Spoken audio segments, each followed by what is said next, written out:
Hi, my soul friends.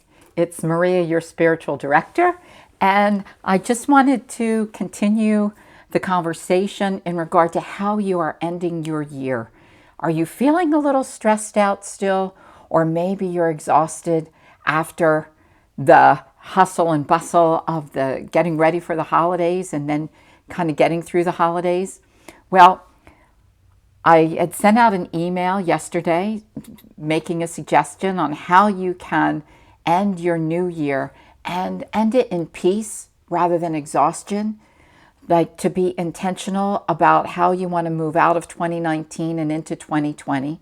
And guess what? It has nothing to do with New Year's resolutions. So, yesterday, I suggested you have your journal and you start with one question.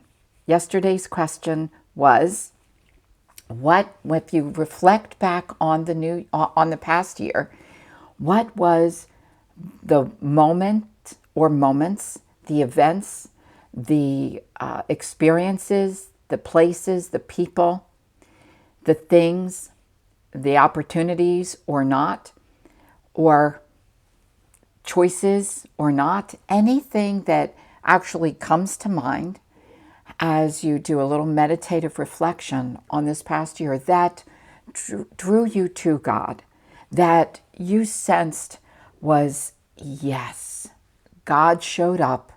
Yes, I was there to receive God. Yes, this moved me into God's presence. Or just a simple little awakening. Wow, yes, that meant so much. And so, what was it for you? And I said to just put your pen to paper after you reflect on it and start writing. Whatever comes to you. You're certainly not going to remember everything, but there are highlights. And what are those highlights? So I hope you did that. And if you didn't, take the time now. You can pause this video to take the time now to do it. And so let's move now into today's question, which would be, probably you guessed it, the exact opposite. So as you reflect on this past year, what may have been an event or a relationship, a situation that you felt like it pulled you away from God or diverted your attention? Maybe you kind of kicked into gear and you were putting in your own effort, your own work into it, and it actually exhausted you to the point that you realized you did not do it with God, in God, or through God. And I have to say also that it's not necessarily those things that are most obvious. There may have been a situation. For example, I'll give you an example for one of mine. I'm going to, this actually holds both what drew me to God and what pulled me away from God. So my daughter and her family moved. They bought their first home, which was absolutely wonderful for them. And they moved about 45 minutes away from me. Now, where they were living was 5 minutes from me, so I could be part of their daily lives. So when I found out when they were moving, where they were moving to, it really disturbed me because I knew that I wasn't going to see them a lot. So right away, it became about me. So when I asked myself the question, what pulled me away from God? Yes, it was their move, but it was because it was my reaction to their move. It was me hearing that they were moving and then worrying. Were they going to be able to, would they be okay? Now they're going to be away from family, so they weren't going to have help. I won't go into a lot of detail, but anyway, this was a sticking point for me, and it caused me to kind of go in and worry and concern and feel bad and pull away from God. when I first heard it. Now, here's the interesting thing. That same situation has actually drawn me to God. It was all how I was responding to it.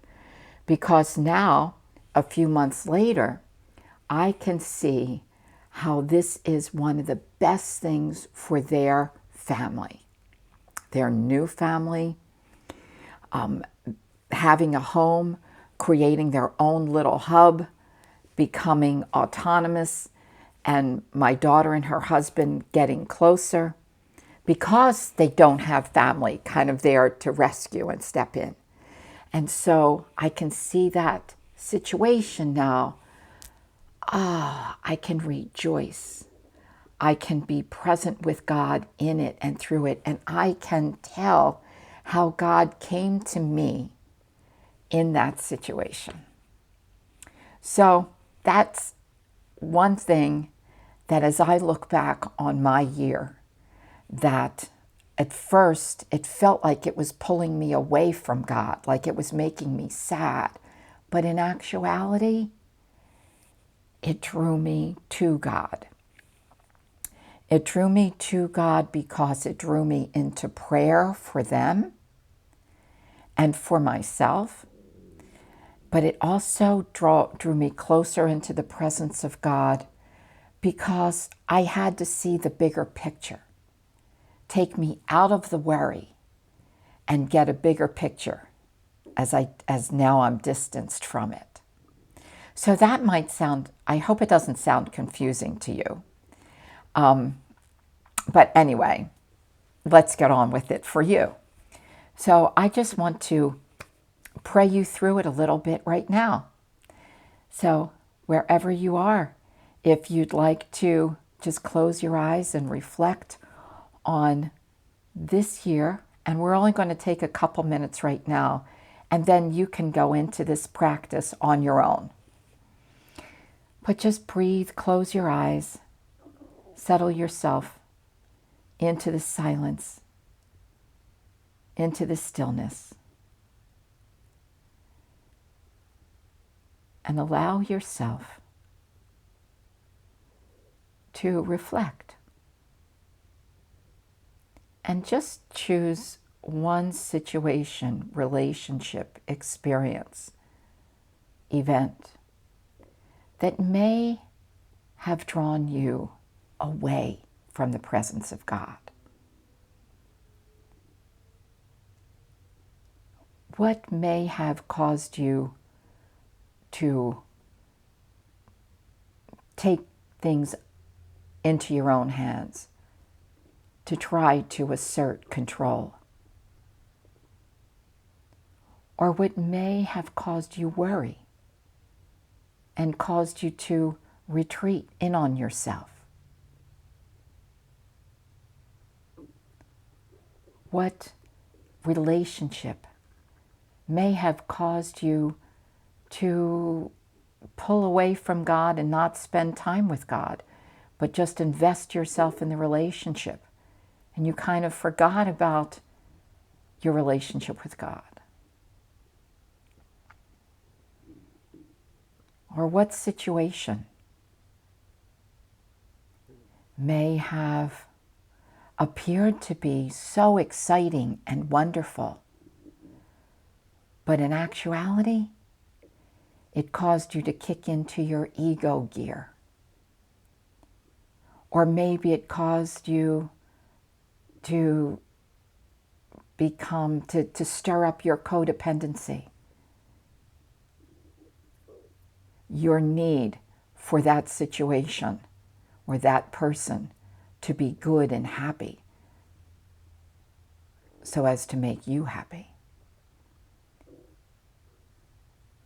So, what's rising to the surface?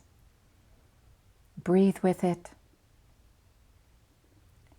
And now, if you have your journal available, open your eyes, open your page, and just start journaling and jotting down what that might be. Just take a minute to do that. And now, put your pen down. And let's close up this video together. So, yesterday, what drew you to God? Today, what situation, what you know, the relationships, people, things, events that draw you away from God. And let's check out your email tomorrow and see what we have in store for tomorrow.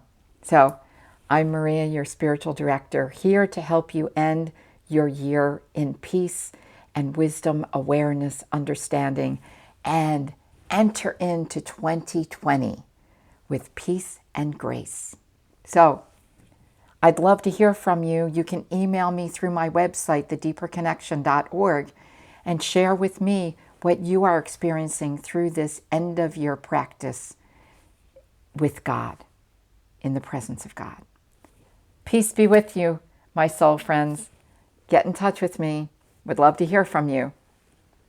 Look for your email tomorrow.